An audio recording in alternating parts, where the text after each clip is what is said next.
এখন আমরা সাদা পাথর থেকে চলে এসেছি। এই জায়গার নাম হচ্ছে Gopalganj.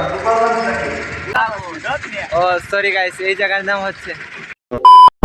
So hey guys, myself Shubho and welcome to my new another vlog. Guys, আজকের এই vlog-এ আমরা 2026 সালের দ্বিতীয় ট্যুরে যাচ্ছি।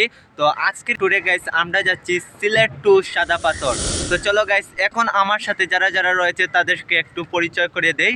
তো আজকের আমাদের টিম হচ্ছে এই পুরো বলতে এই তিনজনে, আর একজন ওইখানে মানে গাইস আপনি আমাদের ব্লগে ফার্স্ট টাইম এসেছেন, তো আপনার নামটা একটু আমাদের ব্লগে সবাইকে বলে দিন। কি সঞ্জয় গাইস, এত বড় একটা ছেলে হয়ে গেছে তারপরও নিজের এন্ট্রিটাও দিতে পারে না। তো আমি এদেরকে পরিচয় করিয়ে দিচ্ছি। তো তোর নাম হচ্ছে ক, আর এ হচ্ছে আমার বন্ধু, এর নাম র, আর ওইখানে আরেকজন লোককে আছে তার নাম হচ্ছে যে গাইস, তোর নাম কি দেওয়া যায়? তার নাম হচ্ছে যে অনুষ্কার। ঠিক আছে, তাহলে এই তিনজন মিলে আমরা যাচ্ছি আজকে সিলেট টু সাদা পাথর। তো চলো গাইস, ডিরেক্ট বাসে উঠে সাদা পাথর গিয়ে তোমাদের সাথে কথা হচ্ছে।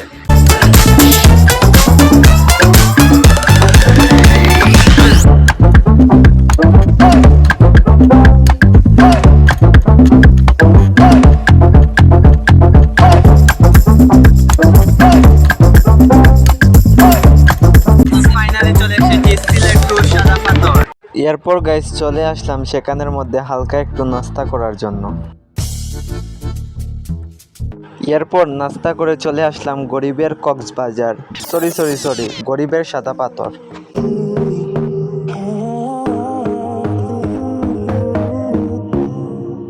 এরপর টিকিট কাউন্টারে এসে টিকিট কেটে দীর্ঘ 10-15 মিনিটের মধ্যেই আমরা পৌঁছে গেলাম সাদা পাথর এর মেইন স্পটে।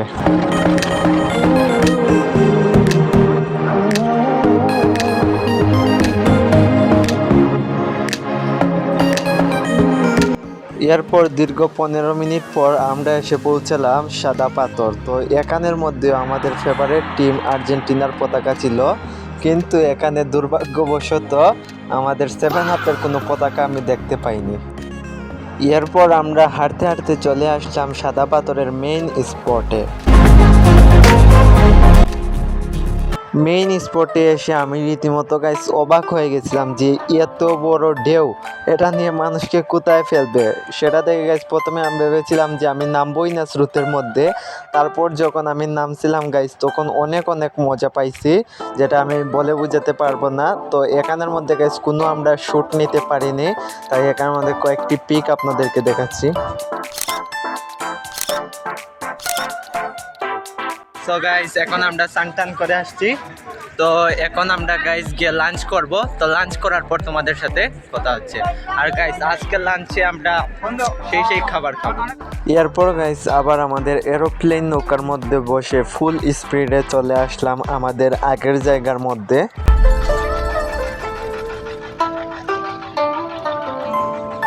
এরপর গাইস আমরা আগের জায়গাতে আবার এসে তৃপ্তি রেস্টুরেন্টে ঢুকে সবাই 4X রাক্ষসের মতো গিলতে শুরু করলো।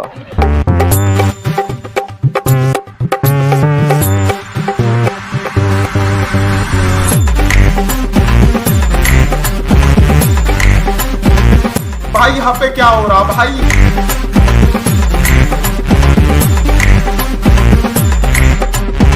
আচ্ছা বন্ধু, খানি দানি তো শেষ, এখন আপনি কি তাও পর্যটক বাসে আইছেন নাকি? তা আমি আইছি ভাই ঘোরার ফিরে সেটা। ও, আর তুমি কোন বাসে আইছো বাবু? পর্যটক বাসে নে? मैं नहीं बताऊंगा। পরিষ্কার আছে 2-3 আব্বাস পাঠাই দিছে রে। ও বা ও ওটা। আর আপনি কোন বাসে আইলা বা? আমিও একটু আগে ব্যান গাড়ি দেখছি না, নো ব্যান গাড়ি আইছি। তাইলে তো বা আমি কামাই সব থেকে বলবো, আমি কি দাইতে জানি কোন তাই নিয়ে আনলেও তোমার মাথা নষ্ট হয়ে যাবো ভাই। ও না কেন লেভেলটা হাই, বুঝতে পার লেভেলটা হাই ভাই। এরপর গাইস সাদা পাথরের থেকে একটা টমটম নিয়ে আমরা চলে আসলাম সবাই ভোলাগঞ্জ। আর এখানের মধ্যে এসে গাইস বিভিন্ন জায়গা দেখতে থাকলাম এবং এনজয় করতে থাকলাম। এখন আমরা সাদা পাথরের মধ্যে অনেক মজা করে খাওয়া দাওয়া শেষ করে এখন আমরা ভোলাগঞ্জ চলে এসেছি। তো এখন আমরা যারা যারা সাদা পাথর গিয়েছি তাদের সবাইকে ইন্টারভিউ নেব যে আজকে তাদের কেমন কাটলো বা কেমন লাগলো সবকিছু। তো চলো ইন্টারভিউ নেওয়া শুরু করি। হৃদয় বলো, আজকে যে আমরা অনেক ট্রাভেল করলাম, তো এই সম্পর্কে তুমি কি বলতে চাও? আচ্ছা ভাই, ট্রাভেলের বাংলা কি? ভ্রমণ ভ্রমণ মানুষ কেন করে? আনন্দের জন্য। আশা করি তুমি তোমার প্রশ্নের আনসার পেয়ে গেছো। না, আমি পাইনি, আমি তোমার মুখ থেকে তোমার বাসায় পেতে চাই। বুঝছি, তোমাকে দালাল হবে না। তো সঞ্জয় বলো, আজকে সারাদিন এই যে জার্নি করলে, অনেক সুইমিং করলে, তারপর অনেক কাটাহাটি করলাম, তো তোমার কেমন লাগছে সবকিছু? সুইমিং করছি, আমার দিয়ে ব্যাগ বয়েছে, আমি সুইমিং করছি। ইন্টারভিউ বাস। এখন আমরা বুলাগঞ্জ থেকে চলে যাব ডিরেক্ট সিলেট। তো চলো সিলেট যাই, তারপর তোমাদের সাথে কথা হচ্ছে।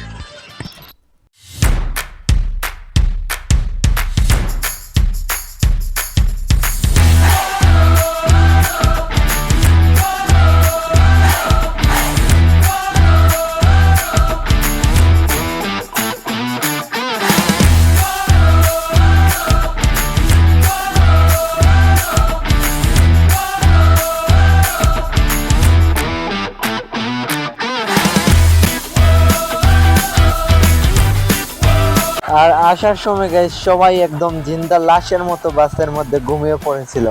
কারণটা হচ্ছে যে গাইস পুরো বাস একদম খালি, শুধু আমরা 4 জন বাদে।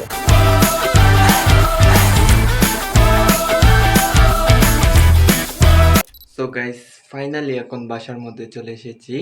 এখন প্রায় রাতের 8টা বাজে। তো আজকের ব্লগটা গাইস এখানে শেষ করে দিচ্ছি। আর শেষ করার আগে আপনাদেরকে বলতে চাই, আপনারা কমফোর্ট জোনের বাইরে আসুন, যেখানের মধ্যে আপনারা নিজেরা টাইম এক্সপ্লেন করতে পারবেন আমাদের মতো। তো চলো দেখা হচ্ছে নেক্সট ভিডিওতে। ততক্ষণের জন্য বাই বাই।